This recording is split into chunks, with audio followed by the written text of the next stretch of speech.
منيو أكلات الأسبوع منيو اقتصادي جدا، وهيكون كمان بميزانية أسبوعية وميزانية يومية زي ما احنا متعودين. بس هقولك ازاي توفري منه لخزين رمضان 2023 من غير ما تضغطي على الميزانية. قبل أي حاجة تعالى نقول اللهم صل وسلم وبارك على سيدنا محمد وعلى آل سيدنا محمد وعلى أصحابه أجمعين.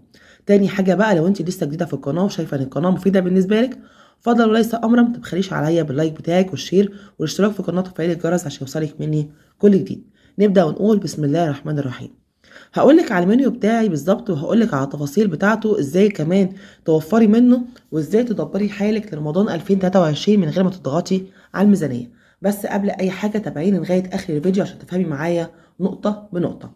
نبدأ كده ونقول بسم الله الرحمن الرحيم. اول يوم هيكون معايا كشري، هنعمل كشري مصري هيكلفني 44 جنيه. ازاي؟ هجيب كيس مكرونة ب7 جنيه، كيس شعرية ب7 جنيه، كيس ربع كيلو عدس او في حدود الربع كيلو ب7 جنيه، ب8 جنيه نص كيلو رز، ب5 جنيه كيلو طماطم، ب10 جنيه حمص. طيب الاسعار دي جايباها منين يا سمر؟ انا بشتري حاجتي اللي هي تبع الخزين كله بشتريه من فتح الله، والخضار واللحوم بشتريها من محطة مصر، اللحمة بشتريها من المحل اللي هو الجزار اللي فاتح قدام باب المحطة بتاعت محطة مصر، اللي هي باب المحطة اللي هو بتاع محطة القطر. تمام. في قدام منه محل بيبيع اللحمة بلدي بيبيعها ب140 جنيه، وبيبيع الكبدة والصدوق تمام ب130 جنيه. فبشتري منه الحاجة بتاعتي بتبقى طعمها حلو جدا، وفي نفس الوقت سعرها على قد الإيد أحسن ما أجيبها ب180 وب190. طيب الخضار الخضار والفاكهة بجيبه من قلب سوق محطة مصر نفسه، بيبقى أسعار هناك فيه حلوة جدا وعلى قد الإيد، وتقدري إن انت تلمي بيها مصروف بيتك. أما بقى المنظفات فبجيبها هنا من جنب البيت. طيب الكشري انت قلتي كيس المكرونه ب7 جنيه، كيس المكرونه هناك ب7 جنيه، والكيلو المكرونه هناك ب12 جنيه، فلو انت حابه توفري ممكن تجيبي الكيلو على بعضه. طيب الرز هناك بادئ من 14 جنيه ونص، ورزايه حلوه جدا، وفي نفس الرزايه ب 16 جنيه، هي بتبقى شركات. بصي على الرزايه وشوفيها. في الرز اللي هو المكسر شويه ده عامل 15 جنيه، انا جبته الاسبوع اللي فات تمام من هناك، وكان طعمه حلو وكان نضيف، هو بس عيبه ان الرزايه كانت مكسره شويه، بس كانت مقضيه معايا الغرض.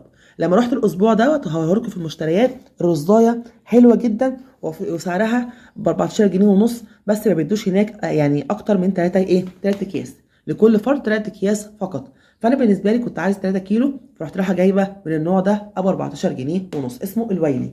طيب نرجع تاني للكشري. الكشري هيكلفني 44 جنيه، كيس مكرونه ب7 جنيه، كيس شعريه ب7 جنيه، ب7 جنيه عدس، نص كيلو رز ب8 جنيه، لو انت عندك ب16 مش عندك ب14.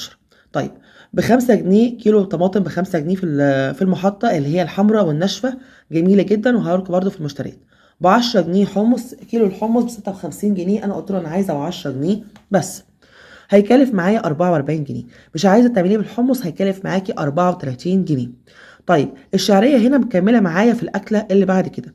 تاني يوم وتالت يوم هعمل قلقاس ولحمه، هيكلفني 99 جنيه لو انا عاملاه باللحمه البلدي، وهيكلفني 79 جنيه لو انا عاملاه بلحمه مستورده. هنجيب نص كيلو من اللحمه، لو هي بلدي بتبقى 70 جنيه، ولو مستورده تبقى 50 جنيه. هنجيب كيس رز كيلو، هقولك ب 16 جنيه، بس انا جايباه ب 14 جنيه ونص، فانت ممكن تجيبيه ب 16 من جنب البيت عندك، وممكن تجيبيه ب 14 ونص زي ما انا جايباه من فتح الله. هنحسب على 16 جنيه. هتجيب كيلو ونص قلقاس بالخضره بتاعته ب 13 جنيه، كيلو ونص القلقاس ب 10، وحزمتين سلق بحزمتين كزبره 13 جنيه، ادي 3 جنيه، ادي كده 13 جنيه. الحسبه كلها على بعضها 99 جنيه او 79 جنيه حسب نوع اللحمه. اليوم الرابع هعمل فيه مكرونه بشاميل. تمام. المكرونه بشاميل هتكلفني كام؟ هتكلفني 73 جنيه او 63 جنيه حسب برضو نوع اللحمه، سواء مستورده ولا بلدي. انا جايبه هنا البلدي الربع كيلو ب 35 جنيه، المستورده ربع كيلو ب 25، دي اللي هي انضف حاجه. هتلاقي كمان في ربع كيلو ب 20 اللي هي ايه متوسط. طيب هنحسب هنا على البلدي، وانتوا عارفين الفرق السعر بين اللحمه البلدي والمستورده 10 جنيه. هجيب هنا كمان كيلو لبن ب 18 جنيه، انا لغايه دلوقتي عندي لبن ب 16 جنيه، في ناس عندهم اللبن ب 18، فانا هحسب اللبن على 18 جنيه. تمام. هجيب كيس مكرونه ب7 جنيه، ب3 جنيه بضايه، ب10 جنيه جبنه تركي، ادي كده 73 جنيه.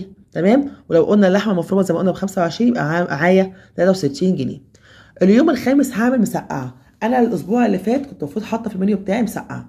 اللي حصل معايا ان انا خرجت في يوم، تمام، فما عملتش المفروض فيه هعمل يوم كبده ومكرونه، ما عملتش المكرونه. عملت ايه؟ عملت كبده بس سندوتشات وخدناها وخرجنا، فاصبح عندي وفر مكرونه، تمام. وفي يوم تاني المفروض كنت انا هعمل فيه مسقعه، تمام، ما عملتش فيه مسقعه، كان باقي عندي اكل، تمام، قعد معايا بدل يومين قعد معايا 3 ايام، فاصبح ان انا كده معايا وفر اكلتين، تمام، اكله مكرونه بس واكله تانية المسقعه، تمام، كانت ناقصها بس ان انا اجيب بطاطس اكمل عليها. طب تعالوا نشوف هيكلف معايا كام. هيكلف معايا المسقعه 25 جنيه، ب 5 جنيه طماطم، ب 5 جنيه بتنجان، 5 جنيه فلفل، ب 10 جنيه بطاطس، ادي كده 25 جنيه. وممكن كمان تعمل معاكي اقل من كده لو انت جبتي الاسعار اقل من كده. طيب المكرونه اليوم السادس هيبقى مكرونه وبانيه. كيس المكرونه ب 7 جنيه، ب 20 جنيه ربع كيلو البانيه. في المحطه كيلو البانيه ب 80 جنيه، تمام. والاجنحه ب 32 جنيه، واللي هي الجزء اللي تحت من الفراخ ب 36 جنيه، والدبابيس كانت ب 78 جنيه، والكيلو الفراخ كان ب 43 جنيه، تمام. ادي كده قلت لك اسعار الفراخ اللي موجوده في المحطه. طيب هنجيب هنا ربع كيلو بانيه ب 20 جنيه، كيس مكرونه ب 7 جنيه، ب 3 جنيه بضايه، ب 5 جنيه فيجيتار، ب 5 جنيه طماطم. ادي كده عملت معاكي كام؟ عملت معايا 40 جنيه. ممكن تعمل معاكي اقل من كده لو انت جبتي مثلا نص كيلو طماطم بس. لو انت عندك مثلا فيجيتار فممكن تخلف معاكي في حسب الحاجه المتاحه عندك في البيت. اليوم السابع هعمل جبنه قديمه وفول بطاطس محمره، هيكلفني 35 جنيه. ب 10 جنيه جبنه قديمه، ب 5 جنيه طحينه، ب 5 جنيه طماطم، ادي كده 20 جنيه. ب 10 جنيه بطاطس، ادي كده 30 جنيه. ب 5 جنيه احنا قلنا ايه؟ ادي كده قلنا جبنه قديمه وطحينه وطماطم، تمام، وبطاطس. وال5 جنيه دي ممكن اجيب جنبها فلفل، ممكن اجيب جنبها بتنجان واحمره، فممكن تعمل معاكي من 35 ل 30 جنيه. المنيو كله عامل معاكي بالظبط 316 جنيه. الفطار حاطط له 25 جنيه عيش الفينو، لو جبنا كل يوم 5 جنيه، تمام، هيبقى 25 جنيه. وهجيب هنا ب 35 جنيه نص كيلو الجبنه اللي هي البراميلي، في حدود ال 32 ونص او ال 35. مش حابه تجيبيها او حابه تجيبي جبنه العلب هتوفري، هتبقى العلبه معاكي في حدود من يعني اعلى حاجه 25، اقل حاجه 18 جنيه. فممكن برضو توفري وتجيبي جبنه العلب دي للفطار بس، لسندوتشات المدارس بس، عشان محدش يقول لي ازاي علبه جبنه تكفيني الاسبوع كله. هجيب هنا ربع كيلو بيفي ب 20 جنيه، انا جايباه من فتح الله ب 16 جنيه، اللي هو اللحيمي. كرتون البيض ب 80 جنيه، انا جايباه ب 75 جنيه. هنعمل مثلا هندمس فول نص كيلو هيتكلف معاكي 26 جنيه. كيلو الفول في فتح الله ب 38 جنيه، يعني لو قلنا نص كيلو مثلا ب 18 جنيه، و8 جنيه تمن عدس اصفر على تمن فول مدشوش هيعمل معاكي 26 جنيه. كيلو لبن ب 18 جنيه، هيكلف معاكي الفطار كام؟ 204 جنيه. طيب انا هنا ممكن ان انا يعني ما اجيبش العيش الفينو، وبكان العيش الفينو اجيب دقيق واعمل معجنات، براحتك خالص. تقدري تجيبي العيش الفينو حسب المتاح عندك وحسب ما انت حابه توفري.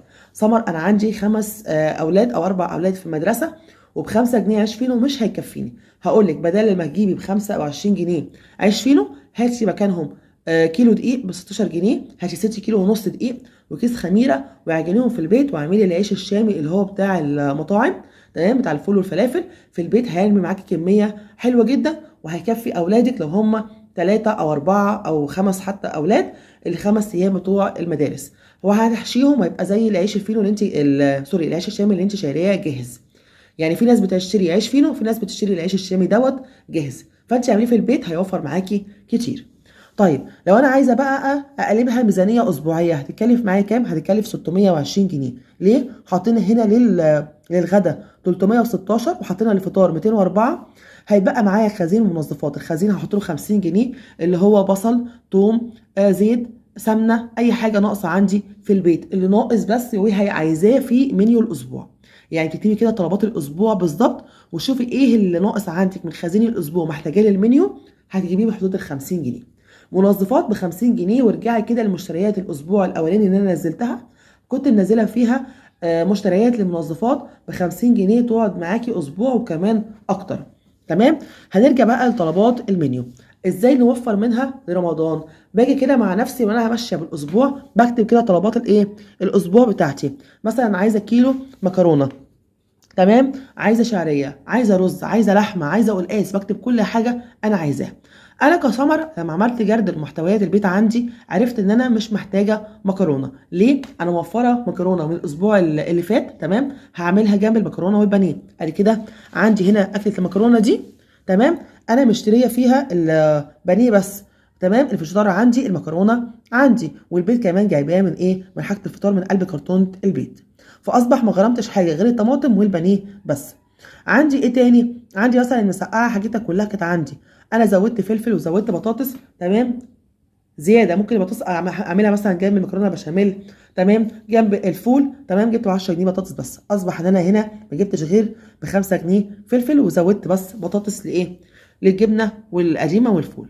طيب ايه تاني عندي؟ تمام، بشوف ايه تاني اللي عندي عايزاه وايه اللي انا مش عايزاه. تعالوا كده نشوف اسعاري على اساس فتح الله عامله ايه. انا جبت هنا كيلو مكرونه من فتح الله ب 12 جنيه، اسمها الست غاليه، تمام، كانت عامله 12 جنيه بالظبط. بما ان انا عندي مكرونه وعندي كمان موفر منه خزين رمضان في المكرونه، يعني ايه؟ يعني انا كنت كل شويه اجيب مكرونه واركن، اجيب مكرونه واركن. فلما جيت عملت جرد قبل ما انزل اشتري حاجتي من السوق ومن فتح الله، لقيت ان انا عندي كمان موفر في المكرونه، فلا ما اشتريتش مكرونه، وقلت هستغل كمان المكرونه اللي عندي في البيت. لقيت عندي كيس شعريه بس، ولقيت الشعريه اللي عندي خلصت، فاصبح انا جبت مكان المكرونه جبتها شعريه تمشيني الاسبوع ده والاسبوع اللي جاي، وبكده انا وفرت، ما جبتش مكرونه وجبت مكانها شعريه. طيب الرز انا جايباه من فتح الله ب 14 جنيه ونص، جبت 3 كيلو، انا كان عندي نص كيلو موفراه ازاي؟ ارجعوا كده لفيديو 10 افكار للتوفير، هتلاقي انا قايله الفكره دي فيه. بعمل ايه؟ لو انا مثلا هعمل كيلو رز، لا بعمل 900 جرام بس، بشيل حوالي 100 جرام من الرز في علبه على جنب. لو هعمل نص كيلو من الرز بشيل حوالي 50 جرام على جنب. مره على مره بيبقى معايا نص كيلو وفر او كيلو الا ربع وفر، بعمل منه اكله تانية. فاصبح الرز بتاع الكشري انا موفراه من ايه؟ من الفكره ديت اللي هي فكره ان انا اشيل كل شويه مثلا حوالي معلقه رز او معلقتين رز على جنب 50 جرام لو انت عندك ميزان على جنب، فاصبح معايا نص كيلو رز. فاصبح ان انا عايزه هنا للمنيو بتاعي كيلو ونص رز بس. جبت 2 كيلو، تمام، جبت سوري 3 كيلو، شلت كيلو لرمضان، وهستخدم 2 كيلو، وهيبقى معايا كمان نص كيلو وفر هستخدمه الاسبوع اللي جاي، مع كمان ان انا هحاول ان اوفر حوالي 100 جرام على جنب استخدمهم تاني مره على مره، يبقى معايا كمان وفر تاني. العدس بجبه، تمام، انا جبت هنا عدس ده هشيله رمضان. انا برضو كنت موفره كده، كل ما اجيب العدس انا مثلا بدل ما هعمل ربع كيلو كله، لا بعمل 200 جرام بس، وبشيل 50 جرام على جنب.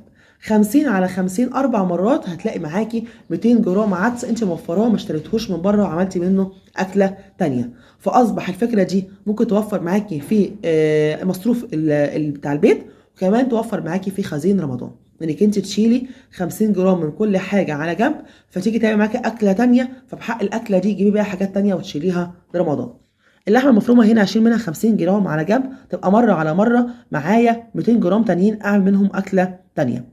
القلقاس طبعا ممكن انت تزودي في كميه القلقاس وتشيلي منها، لو انت مثلا بتستخدمي كيلو واحد بس من القلقاس شيلي النص كيلو التاني فرزيه لحاجه رمضان لو انت حابه، يبقى كده انت ما ضغطتيش على نفسك في الميزانيه.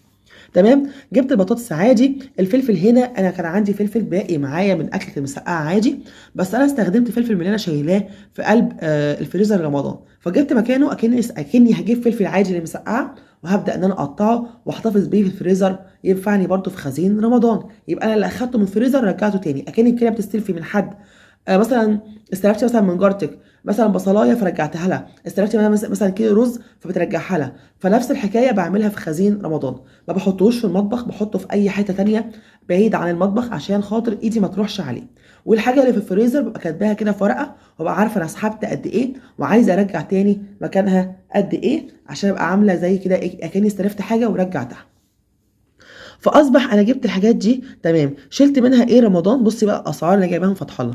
كيلو المكرونه ب 15 جنيه، الرز ب 14 جنيه ونص، جايبه انا ربع كيلو لحمه مفرومه البلدي ب 35، نص المكعبات ب 70، جايبه كيلو ونص قلقاس بالخضره بتاعته ب 13 جنيه، كيلو وربع بطاطس ب 10 جنيه، تمام. هوريها لكم في المشتريات. ب 5 جنيه فلفل، جايبه نص كيلو من الفلفل. ب 20 جنيه طماطم، 4 كيلو طماطم ب 20 جنيه، ربع كيلو بانيه ب 20 جنيه. ب 10 جنيه جبنه قديمه لسه ما جبتهاش، هجيبها من هنا بس انا بجيبها على طول ب 10 جنيه. ب 5 جنيه طحينه، تمام. ب 25 جنيه العيش الفينو. جبت ب 35 جنيه الجبنه. ربع البيفي ب 16 جنيه، كرتونه البيض ب 75 جنيه، ازازه اللبن ب 36 جنيه. تمام. المنظفات اللي محتاجاه بس مسحوق، تمام، يبقى ب 20 جنيه، كيلو مسحوق سايب ب 20، وكيس فانيش ب 8، ادي كده سوري، كيلو مسحوق السايب ب 12، وكيس فانيش ب 8، ادي كده 20 جنيه. ب 4 جنيه صابون، لتر صابون ب 3، وكيس اوكسي بجنيه، ادي كده ال 4 جنيه. التوم بقى لقيته في المحطه ب 10 جنيه اللي هي الراس على بعضها، وب 5 جنيه الكيلو اللي هي الايه المتفصص. بس لما مسكت اللي هو المتفصص ده لقيت فيه كمان فصوص كتيره قوي فاضيه ومحطوطه في قلب الفصوص، وبيعبيها لك على بعضها. فاشتريت اللي هو ب 10 جنيه، اشتريت منه نص كيلو توم، وانا عندي توم بس خليته عندي يعني بالزياده عشان يوفر معايا الاسبوع اللي جاي. ب 20 جنيه فاكهه، تمام، ب 5 جنيه كمون، انا عندي كمون بس جبت ب 5 جنيه كمون عشان اشيله في حاجه رمضان. جبت ازازه زيت ب 36 جنيه للطبخ. جبت ازازه زيت خل ب 9 جنيه الا ربع، هنقول عليها ب 9 جنيه. الخل انا لقيت عندي كميه خل تكفيني الاسبوع ده، بس الاسبوع اللي جاي هحتاج خل، فجبت الاسبوع ده ازازه خل عادي وهركنها لحاجه رمضان، والاسبوع اللي جاي ابقى اجيب خل تاني لاستخدامات البيت، ولو مش محتاجاه يبقى مش هجيبه. تمام. وازازه الزيت هنا انا جايباها للبيت، مع اني انا شايله ازازه زيت لرمضان، فاللي شلته رمضان خلاص شلته، واللي هجيبه للبيت هو ده اللي هستخدمه. بعمل بقى حركه حلوه عشان الحاجه تفضل معايا باستمرار، تاريخ الصلاحيه بتاعها يفضل جديد، بستخدم القديم، بطلع القديم وبحط مكانه الجديد، فبالتالي بيبقى عندي الحاجه باستمرار تاريخ الصلاحيه بتاعتها يبقى جديده، يعني ما بركنش حاجه اسيبها انها تبوظ. كده انا خلصت معاكم الفيديو بتاعي، ويا رب يكون الافكار اللي فيه تكون عجبتكم، ويا رب الفيديو يكون عجبكم ويكون مفيد بالنسبه لكم. ما تنسوش باللايك والشير والاشتراك في القناه وتفعيل الجرس عشان يوصلكم مني كل جديد، واشوفكم على خير ان شاء الله في فيديو جديد، والسلام عليكم ورحمه الله وبركاته.